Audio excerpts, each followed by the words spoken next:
En France, il y a des histoires que l'on préfère garder secrètes. Des histoires qui se déroulent loin des ministères, en marge de la diplomatie officielle. Lorsque la France veut agir dans l'ombre, à l'écart des grandes avenues et des monuments publics, dans le nord-est de la capitale, un bâtiment aussi austère qu'hermétique. Derrière les murs de cette ancienne prison se cachent les secrets les mieux gardés de la République. Ceux qui y travaillent l'appellent la boîte, ou bien encore la piscine. Son vrai nom, la caserne Mortier. C'est le siège de la DGSE, la Direction Générale de la Sécurité Extérieure, les services secrets français. Ici, on ne prononce jamais le mot d'espionnage, on préfère parler de renseignement. Les espions, ce sont les autres, ce sont ceux d'en face. Quand il faut passer à l'action en dehors du territoire national, c'est à ces hommes de l'ombre qu'on fait appel. Ils seraient entre 5 et 10 000, impossible de connaître leur nombre et leur rôle exact. Si on peut avoir un peu d'influence, ben oui, on l'exerce, on essaie d'exercer cette influence. Mais ce qu'il faut, c'est organiser un climat de confiance. Intimidation, pression. Dans ce monde, on ne recule devant aucune méthode. On apprend à quelqu'un qu'on a un dossier sur lui. Vous savez, ça suffit. Là où la loi s'arrête, le travail des services secrets commence. Ils peuvent recruter des agents étrangers, approcher des personnalités politiques et même financer des actions illégales, toujours dans l'intérêt supérieur de la France. Quand on traite avec des personnalités qui sont des personnalités du domaine politique ou autre, c'est de la paradiplomatie. Ils veulent nous manipuler. Ils veulent créer un climat de doute. Des actions qui pourraient aller jusqu'au meurtre. On a la conviction qu'on fait un travail qui est noble, au fond. À travers 2 enquêtes qui nous ont menés de Bruxelles au Kosovo, en passant par Amsterdam et l'Afrique du Sud, nous avons pu rencontrer quelques-uns de ces espions, mais aussi des vendeurs d'armes et des criminels. Un monde où tous les coups sont permis, à condition de ne jamais se faire prendre.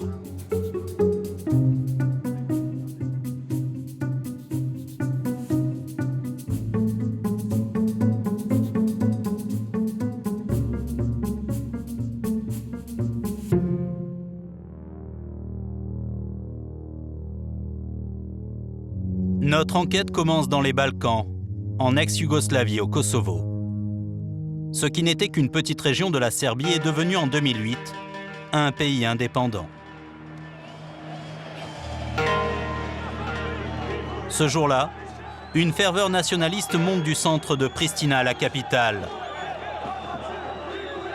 Les supporters qui se sont réunis ce soir viennent acclamer le héros de l'indépendance kosovare.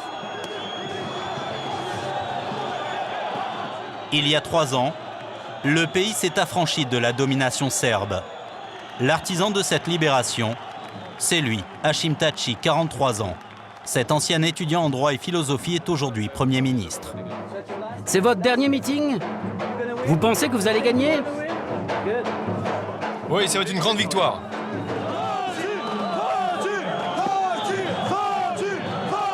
L'homme est en pleine campagne électorale. Il brigue un 2e mandat. Je vous remercie d'être tous venus ce soir. Car si je suis ici, c'est grâce à vous, peuple kosovar. Grâce au peuple kosovar, mais pas seulement. Au milieu des drapeaux frappés de l'aigle noir flotte une autre bannière. Celle des États-Unis, le pays qui soutient financièrement le Kosovo depuis 10 ans. En échange, l'Amérique y a installé sa plus grosse base militaire en Europe. Hashim Thaçi est leur meilleur allié depuis toutes ces années. C'est peut-être pour ça que le meeting a des airs de show à l'américaine.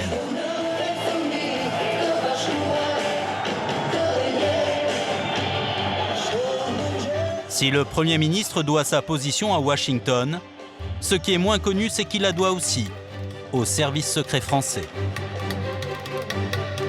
Hachim Tachi n'a pas toujours été l'homme politique respectable qu'il veut bien paraître. À la fin des années 90, on le connaît plutôt sous son nom de guerre, le Serpent. On le voit ici entouré de ses lieutenants. Il est à la tête de l'UÇK, l'armée de libération du Kosovo.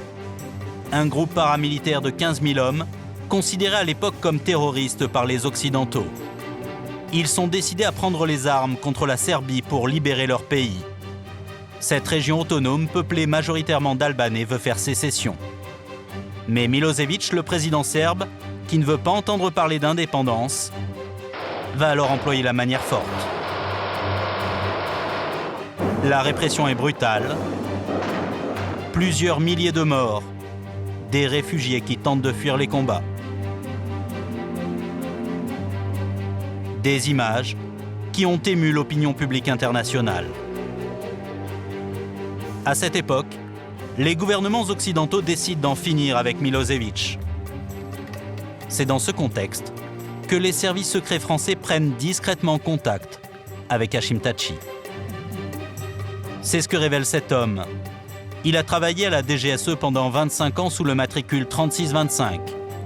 Son nom, Pierre Sirami. Il a gravi tous les échelons pour finir chef d'état-major du renseignement. Aujourd'hui à la retraite, il a fait ce qui ne se fait jamais dans le milieu, publier un livre dévoilant les secrets de 25 ans de service. Jusqu'à ce jour, il n'avait jamais parlé du rôle joué par la France auprès d'Hachim Tachi. Hachim Tachi a été rencontré par notre représentant local en poste au Kosovo et une entente quasi fraternelle, amicale en tout cas, s'est créée. Et il a été décidé au plus haut niveau de la maison et de l'État qu'on allait soutenir en France, qu'on allait soutenir Tachi. Ça veut dire quoi? Ça veut dire que c'était devenu un agent français? Oui, je peux vous dire qu'un officier de renseignement français l'a transformé en agent. Tout a commencé loin du champ de bataille, à Rambouillet. Officiellement, le gouvernement français est en faveur d'une solution négociée du conflit. En février 1999, la France invite les Serbes et les différents mouvements indépendantistes kosovars pour la négociation de la dernière chance. La feuille de route fixée par Jacques Chirac est très claire. Les prochains jours vous offrent une occasion unique de franchir une étape décisive vers la réconciliation. Publiquement, le gouvernement français soutient cet homme, Ibrahim Rugova, le leader historique du Kosovo. Un francophile lettré qui souhaite trouver un accord de paix avec Milošević. Dans la délégation kosovare, il y a un invité que les médias occidentaux ne connaissent pas encore. Hachim Tachi. Lui représente le camp de la guerre. Contre toute attente, il va damer le pion à Ibrahim Rugova en réussissant à s'imposer à la table des négociations dès le deuxième jour des discussions. Tout s'est joué en coulisses. L'officier de renseignement chargé de son approche a accepté de nous rencontrer. Il nous a donné rendez-vous à sa sortie du train en provenance de Bruxelles. Il s'appelle Arnaud Danjean et après 7 ans de carrière à la DGSE, il est aujourd'hui député UMP européen. Il parle couramment le serbe. C'est un spécialiste des Balkans. Nous voulions savoir comment s'est déroulé le recrutement d'Hachim Tachi. Mais alors pratiquement, ça se passe comment? Vous le rencontrez? On se rencontre, oui, on se rencontre. Et vous lui dites, voilà, on moi, se rencontre. je suis agent de la DGSE. Non, ça se passe pas comme ça, bien sûr. Non, c'est un contact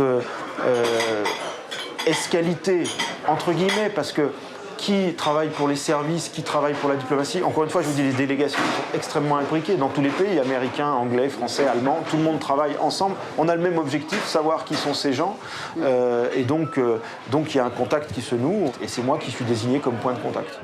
Hachim Tachi était-il un agent de renseignement français? Arnaud Danjean n'est pas aussi catégorique que son supérieur de l'époque, Pierre Sirami. Est-ce qu'on peut dire que la France l'a recruté finalement, Ah non. Tachi? Non, mais la France ne recrute pas des gens comme ça. C'est un contact. C'est un contact. C'est un contact. C'est un contact. Vous pouvez dire que c'est une source. Vous pouvez dire que c'est une source dans le sens où vous le rencontrez.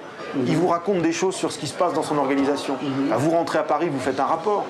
Voilà. Oui. Donc le rapport est sourcé, entre guillemets.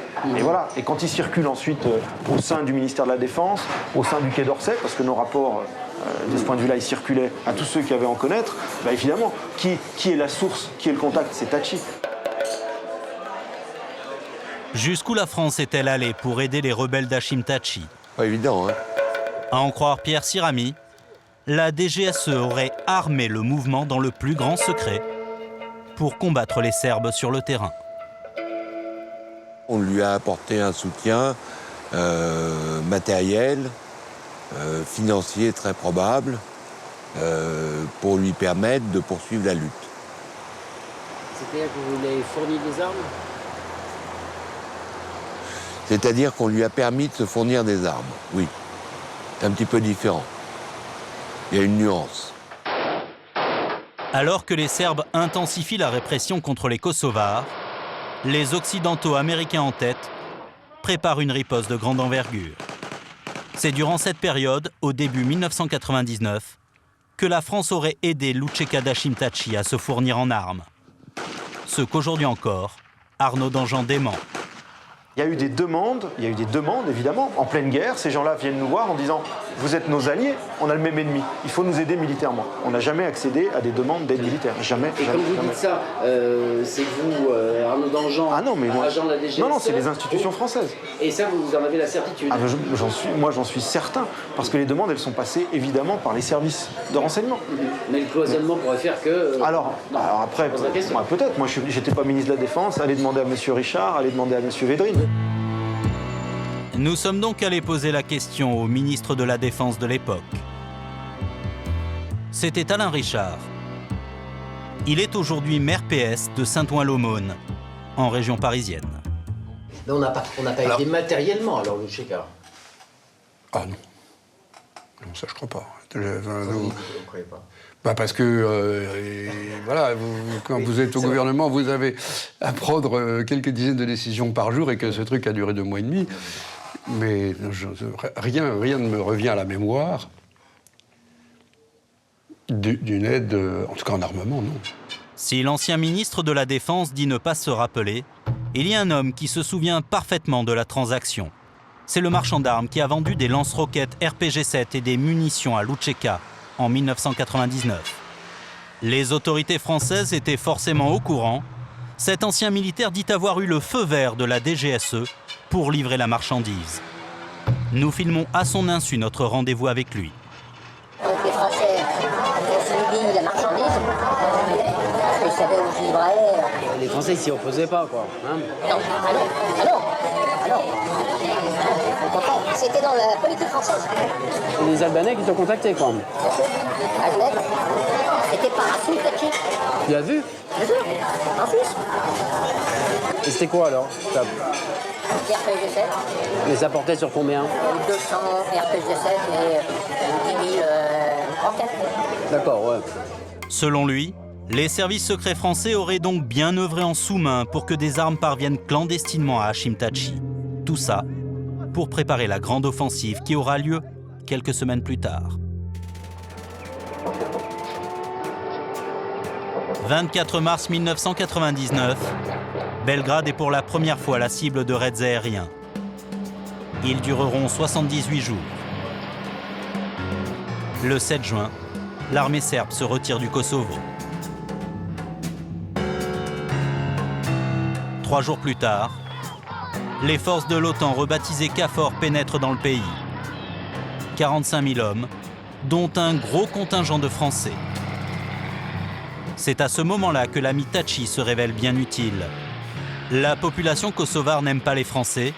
Ils ont la réputation d'être pro-serbes. À Mitrovica, les soldats tricolores sont pris à partie. La situation est à 2 doigts de dégénérer. Celui qui va éviter que les Français soient pris pour cible, c'est Hachim Tači. Le serpent fait sa mue. Hachim Tači a gagné ses galons d'homme politique. il est salué par la communauté internationale. En 2007, il est élu Premier ministre. Quelques mois plus tard, il concrétise enfin son rêve. Le Kosovo est devenu libre et indépendant. Mais quel souvenir Hashim Thaçi garde-t-il de sa collaboration avec les Français?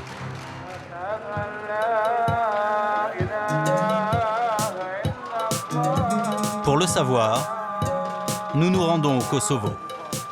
Ce petit bout de territoire qui a causé la chute de Milosevic, c'est ça. Des kilomètres et des kilomètres de terres agricoles pauvres.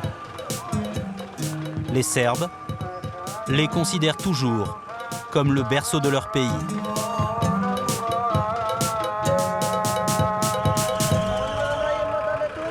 À Pristina, la campagne électorale est dans ses derniers jours.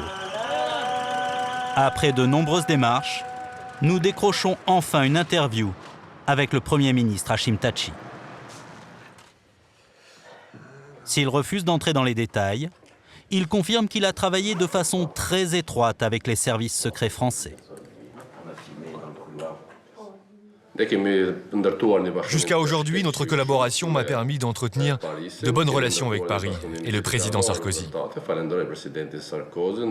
Arnaud Danjean, c'est l'un des hommes qui connaît le mieux la région en Europe. C'est l'expert numéro 1 des Balkans. Mais est-ce qu'il y a eu un soutien financier de la France, ou en tout cas par l'intermédiaire de M. Danjean? Nous avons reçu un soutien militaire, financier, diplomatique et humanitaire. Mais ils vous ont soutenu, vous, personnellement? À travers moi, c'est mon pays qui en a bénéficié. Je suis très content que cette aide soit passée par mon intermédiaire. Est-il toujours un agent français? Nous n'aurons pas la réponse à cette question. Mais l'homme qui a travaillé pendant 25 ans à la DGSE a son idée sur le sujet. Et est-ce qu'il est toujours un agent français? À ma connaissance, oui. En tant que Premier ministre? Bien sûr. Il a le soutien de la France. Aujourd'hui, Hashim Thaçi est devenu un agent d'influence. Son rôle est diplomatique. Il est un relais pour la France dans les Balkans.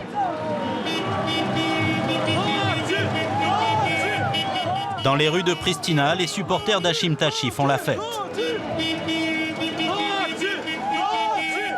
Le PDK, son parti, est arrivé en tête des élections. Il est réélu Premier ministre. À Pristina, l'homme est un héros. Mais problème, pour les services français, il est devenu un ami très encombrant.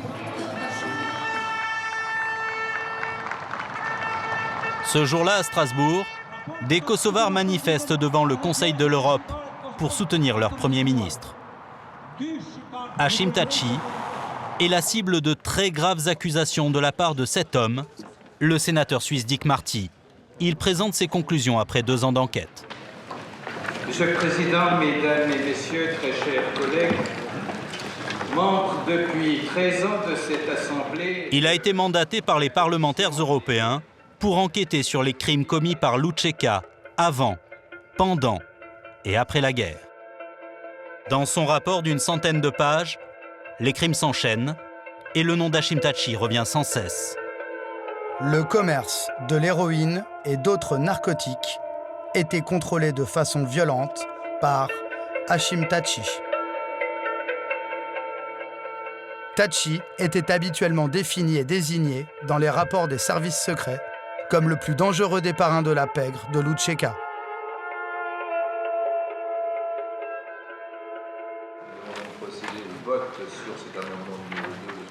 À une écrasante majorité, les parlementaires européens valident les résultats des investigations de Dick Marty. Désormais, c'est au Conseil de sécurité de l'ONU d'instruire le dossier.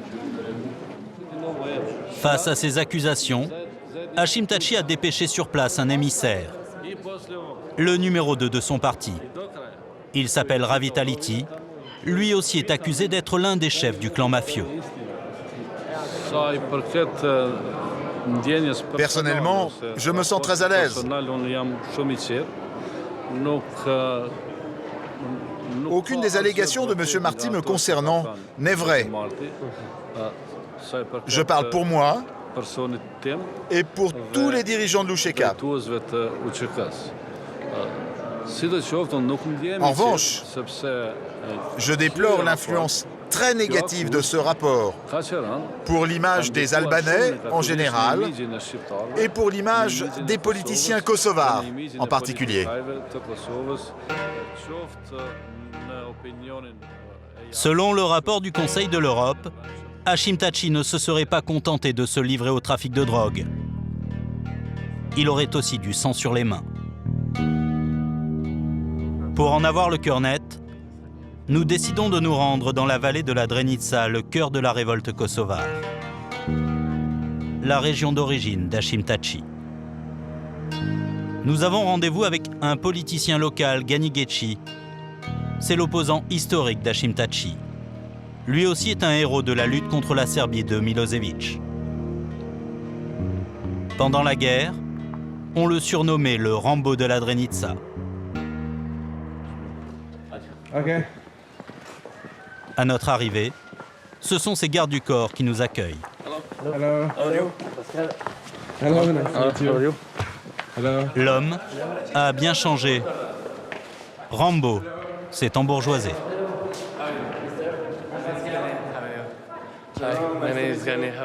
Il nous reçoit dans sa grande maison où logent tous les membres de sa famille. Il est le chef du clan. Ici, c'est la salle de réception. C'est pour les invités importants. Ça, c'est la pièce des invités. Ici, c'est là où l'on accueille tous les invités de marque. Ibrahim Rugova, mais aussi Monsieur Haradinaj. Et alors, pouvez-nous décrire ça là-bas? Qu'est-ce que c'est? Ça, c'est mon grand-père. Notre grand-père. Il a été fusillé par les communistes en 1945. Là, les Américains de la base de Bomb Steel m'ont offert ce drapeau, en l'honneur de notre collaboration. C'est autour d'un café et d'un raki qu'il nous raconte comment Hashim Thaçi a entrepris d'éliminer physiquement ses opposants politiques. Gani Geçi connaît bien le sujet. Il a été pris pour cible par les tueurs d'Hashim Thaçi. Moi aussi, ils ont essayé de me tuer. C'était pas loin d'ici, là-bas dans le village. Heureusement, j'ai pu m'en sortir. J'ai perdu 2 de mes hommes. C'était mes amis. Et ils sont morts.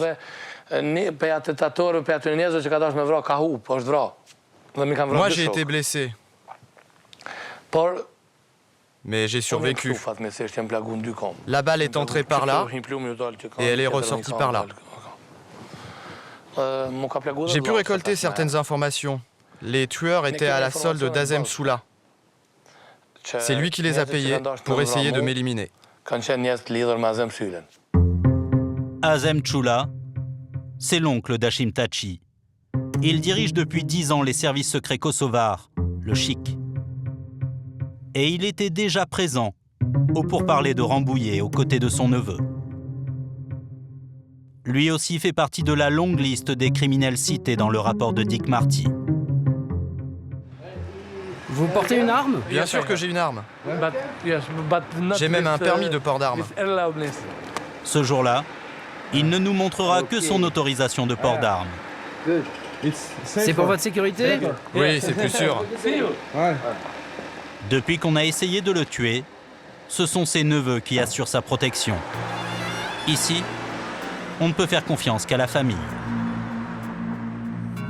À ce jour, Hashim Thaçi et ses hommes de main sont suspectés dans la disparition de 470 personnes. Elles étaient serbes, roms et albanaises, et elles ont connu un sort particulièrement tragique. Dès 2003, un rapport confidentiel de l'ONU parle d'un trafic d'organes qui aurait été orchestré par l'UÇK. Les prisonniers furent emmenés dans le centre de l'Albanie, par petits groupes, dans une maison transformée en clinique improvisée. Là, on leur prélevait des organes et ensuite, ils mouraient. L'enquêteur du Conseil de l'Europe, Dick Marty, en est convaincu. Les services secrets occidentaux ne pouvaient ignorer l'étendue des crimes attribués au chef de l'UÇK. On découvre qu'il y a des rapports du FBI qui parlent de crimes organisés, de politique de M. Tachi déjà en 98. C'est-à-dire avant la guerre. Mais je parle de crimes organisés, hein, pas nécessairement de trafic d'organes.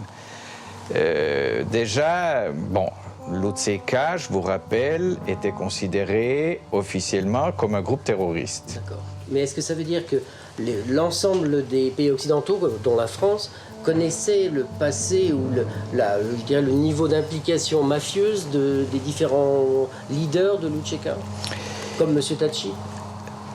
Ou elle les connaissait, ou elle n'a pas voulu les connaître. Les services secrets français ont-ils réellement fermé les yeux? Nous retournons voir Arnaud Danjean, l'officier de renseignement français qui traitait directement avec Hachim Tachi. Lui dit n'avoir jamais été informé des crimes reprochés à son ami kosovar. Et pour des raisons, j'allais dire des raisons d'État, est-ce que vous n'avez pas choisi ce monsieur en connaissance de cause? Vous saviez ce qui s'était passé, son passé, ce qui se passait? Non, moi je vous ai dit qu'on démarrait de zéro. On démarrait de zéro. On fait une enquête quand même. On fait des enquêtes, mais on essaye de savoir. Après, vous allez savoir. Regardez, ce qui ressort Marty, là, on est aujourd'hui en 2011. Moi, j'en ai jamais entendu parler avant. J'en ai jamais entendu parler avant. 2003, j'ai jamais vu de rapport de l'ONU en 2003 sur les trafics d'organes. Jamais. Alors, il y a peut-être des gens qui savaient. Moi, je peux vous dire. Et on est nombreux dans les services secrets, donc on a un peu des informations quand même. Non on a des informations qu'on veut bien aller collecter, qu'on peut bien trouver. Aujourd'hui encore, pour Arnaud Danjean, l'opération Hachim Tachi est une réussite. Moi, les intérêts, c'était les intérêts de la France. Les intérêts de la France, c'était que ça se passe bien, ou le moins mal possible, dans une situation qui était confuse et difficile. J'estime qu'on a plutôt bien fait notre boulot. Bon, voilà, j'estime qu'on a plutôt bien fait notre boulot. Après, il peut se révéler quoi que ce soit sur Tachi. Moi, j'allais dire, c'est pas mon problème. C'est pas mon problème. Non, ce qui est gênant, Arnaud Danjean a été décoré de l'Ordre du Mérite pour service rendu. Il est même devenu député européen. Ça tombe bien, Hachim Tachi rêve de faire entrer le Kosovo dans l'Union européenne. Le leader kosovar y possède peut-être le meilleur agent infiltré qui soit, son ami de 12 ans, Arnaud Danjean. Petite ironie de l'histoire, c'est comme si les rôles s'étaient inversés. Les services secrets français ne sont pas très regardants sur le passé des agents avec lesquels ils travaillent. Parfois, avoir recours à ce genre de personnages sulfureux entraîne les services dans des affaires beaucoup plus graves.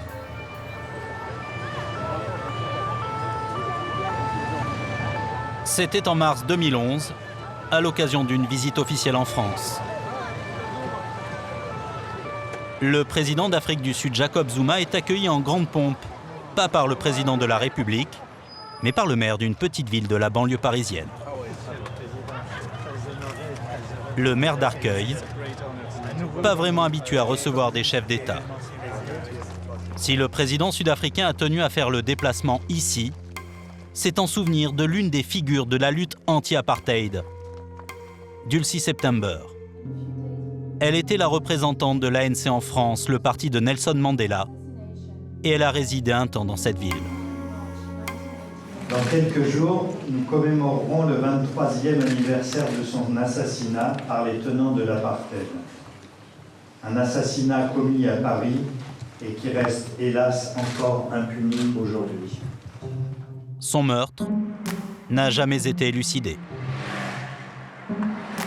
29 mars 1988, il est 10h du matin. Au numéro 28 de la rue des Petites Écuries à Paris, Dulcie September est abattue sur le palier de son bureau, de 5 balles dans la tête. 4 tirées à bout portant de face, et une dernière dans la nuque pour l'achever. Un témoin a aperçu 2 hommes de race blanche qui s'enfuyaient. Pour l'opinion publique et la police, le meurtre est signé.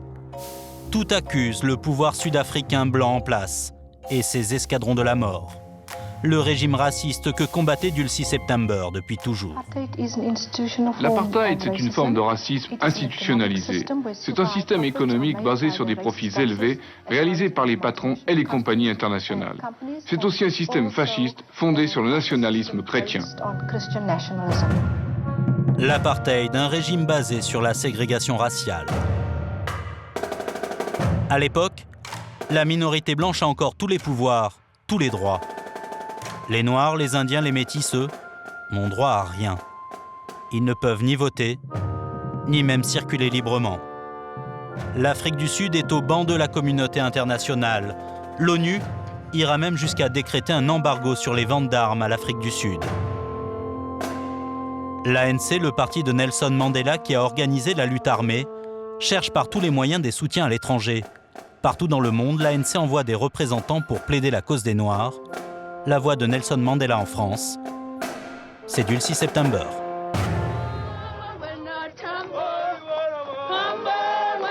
Le jour de son enterrement, tout le monde en est persuadé.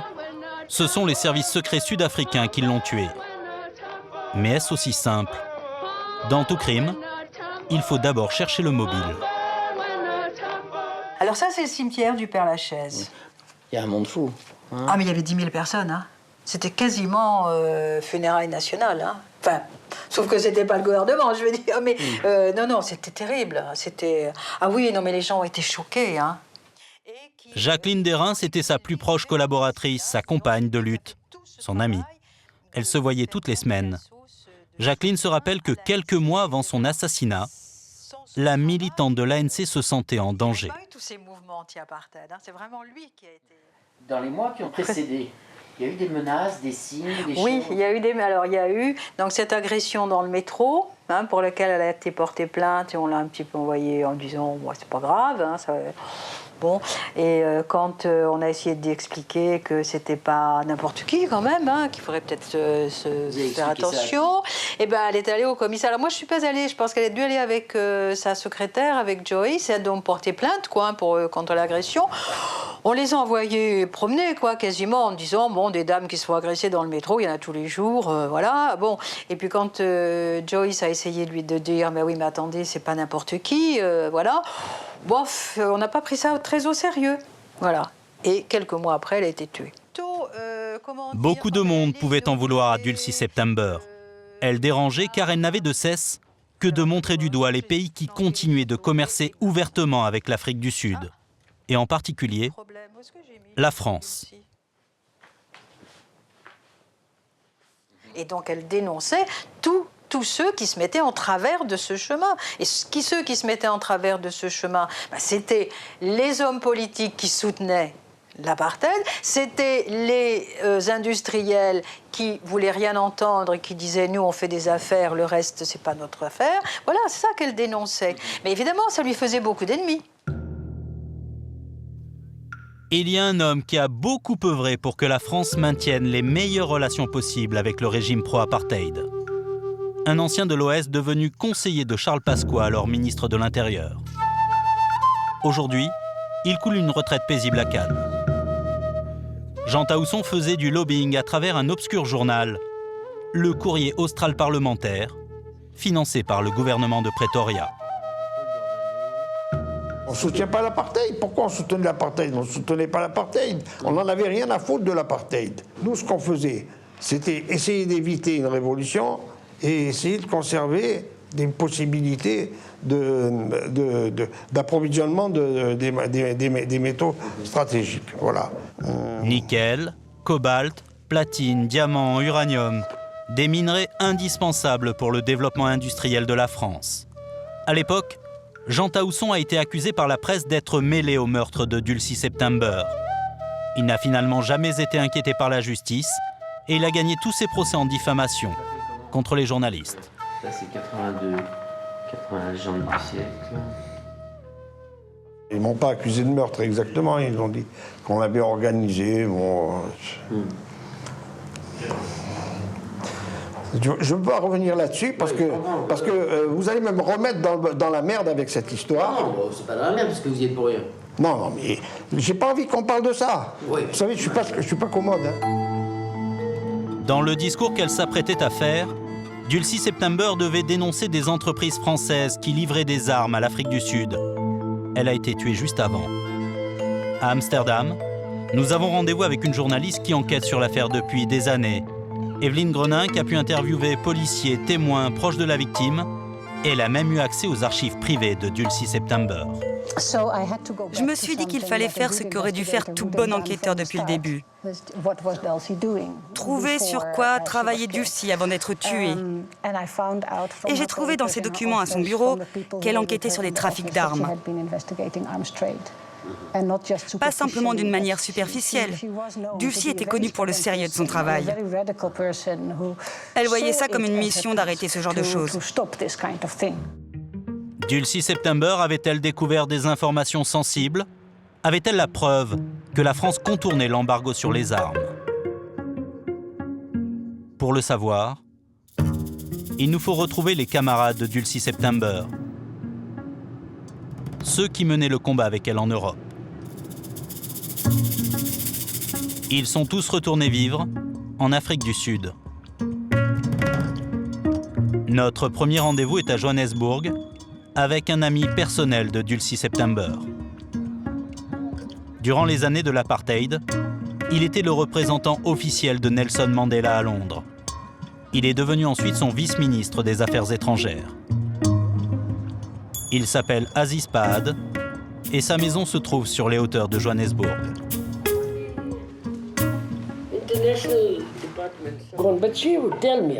Bien sûr, elle me racontait ce sur quoi elle travaillait. Parce qu'on était très proches. Elle enquêtait et elle se sentait suivie. Je lui disais, mais tout le monde est suivi de nos jours.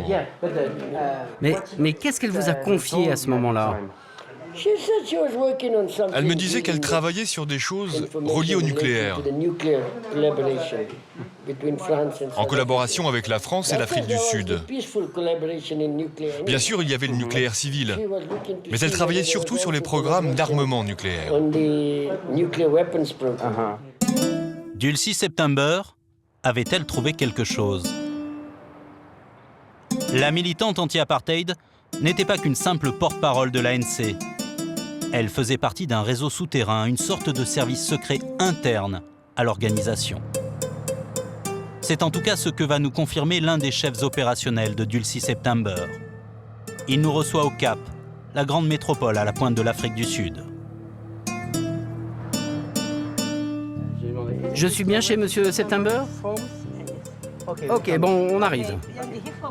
L'homme est un homonyme de la militante. Lui aussi s'appelle September, un nom d'esclave très répandu en Afrique du Sud. Il est aujourd'hui à la retraite. Il a combattu toute sa vie dans les réseaux de l'ombre.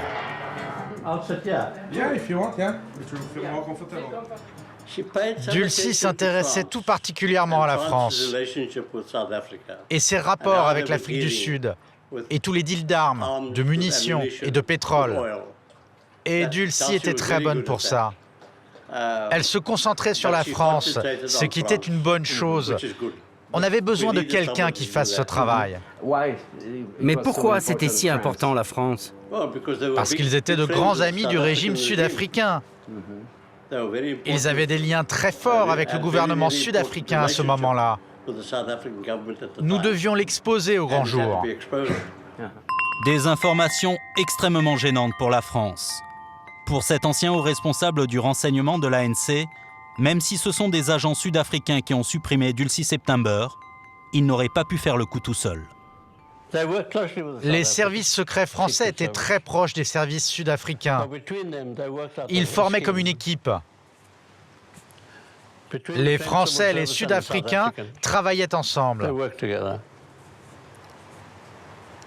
Ils avaient les mains libres pour repérer Dulcie et faire leur sale besogne. C'est l'intime conviction de Reggie September. Les services secrets français auraient été au minimum au courant de l'assassinat qui se préparait. Peut-être aurait-il même donné un coup de main. Cela paraît impensable. Et pourtant. 3 mois après l'assassinat de la militante de l'ANC, la police criminelle opère un vaste coup de filet dans les milieux d'extrême droite. Les soupçons se porte sur un certain Richard Rouget, un mercenaire français qui, coïncidence, fait aussi de l'import-export avec l'Afrique du Sud. C'est Pierre Sirami qui a eu le premier en sa possession le nom de Richard Rouget. À la demande de ses supérieurs de la DGSE, l'officier de renseignement s'est mis sur l'enquête. 24 heures seulement après le meurtre, l'un de ses informateurs, sa source, lui donne une info de première main. Cette source, un beau soir, me téléphone en pleine nuit pour me dire j'ai des informations qui vont t'intéresser, il faut que je te voie très vite. Et je le vois le lendemain midi, où il me dit voilà, j'ai été au bar Le Washington, j'étais avec une de mes sources dans les milieux d'extrême droite, il y avait un certain Richard Rouget qui vidait quelques bières avec ses camarades et se vantait d'avoir été à l'origine de l'assassinat de Dulcie September. Pour Sirami, la source paraît crédible. Il fait remonter l'information à ses chefs, mais de façon incompréhensible, on lui demande alors de ne plus travailler sur le sujet. Voilà, ça s'arrête. L'histoire s'arrête là. Et votre source, elle a continué à chercher des informations là-dessus, j'imagine? Non, pas vraiment. Et pourquoi? Parce qu'elle n'a pas été réorientée là-dessus. On oriente une source. Donc on lui demande de continuer à creuser ou non, et elle n'a pas été réorientée. C'est tout.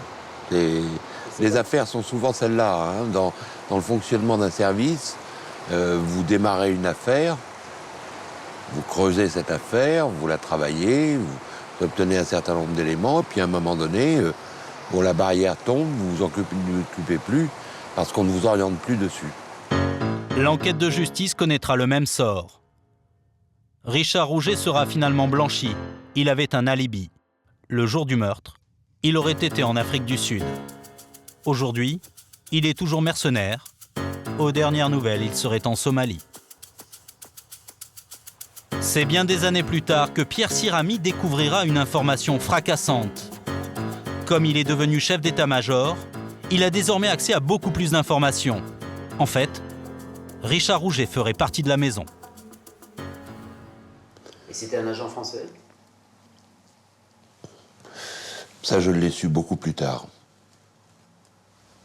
Et je ne sais pas si à l'époque, il était déjà agent français. Mais beaucoup plus tard, je sais que le service a eu des relations avec lui, oui. Et ça voudrait dire que les services secrets français ont peut-être participé à l'assassinat de Dulcie September? J'irai pas aussi loin. Ça peut être un dérapage? Non, ça peut être surtout une action qui lui a été demandée par les services sud-africains. Parce qu'il était aussi agent sud-africain? Oui. Ça, on en a, hein. Richard Rouget aurait été un agent double. Un témoignage tardif va également renforcer la piste des mercenaires français militants d'extrême droite. 1998, l'apartheid est déjà aboli. Un chef des escadrons de la mort sud-africain fait des révélations explosives devant la commission Vérité et Réconciliation. Eugène Decoq déclare sous serment avoir engagé un mercenaire français pour exécuter Dulcie September. Il ne donne pas le nom de Richard Rouget, mais celui de Jean-Paul Guerrier. Guerrier, que l'on voit ici à l'image, et Rouget ont servi ensemble aux Comores, sous les ordres d'un certain Bob Denard. C'était quelques mois avant l'assassinat de Dulcie September. Jean-Paul Guerrier était-il aussi un agent français? Mystère. Il a disparu de la circulation. Est-ce pour couvrir ces agents que l'enquête policière française n'a jamais débouché? La journaliste hollandaise Evelien Gronink était très proche des policiers qui ont mené l'enquête. Un jour, elle leur a posé la question. La réponse qui lui a été faite est restée gravée dans sa mémoire. Un des policiers m'a dit « Madame, si nos collègues sont impliqués, n'attendez pas de nous que nous les arrêtions. » C'est tout ce que je sais.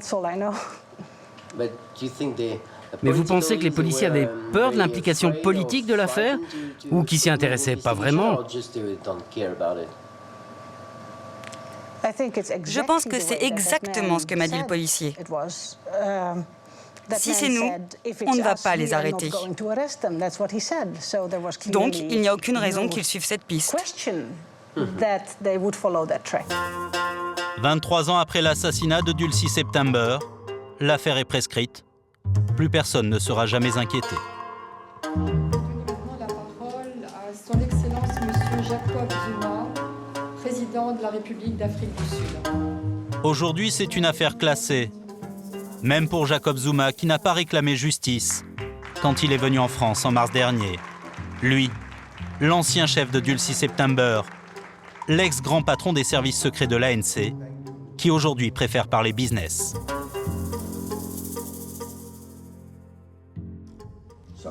L'Afrique du Sud et la France entretiennent de très bonnes relations politiques et économiques. Cette relation s'est construite à travers le temps et s'est renforcée depuis l'avènement de notre démocratie.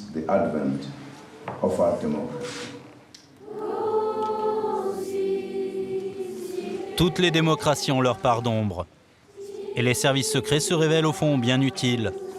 C'est un jeu complexe auquel tous les pays se livrent. Un monde fait d'intox, de faux semblants, de personnages troubles. Au début de notre enquête, on nous avait prévenu. Dans ce métier, il y a une règle d'or. Tous les coups sont permis, mais il ne faut jamais se faire prendre.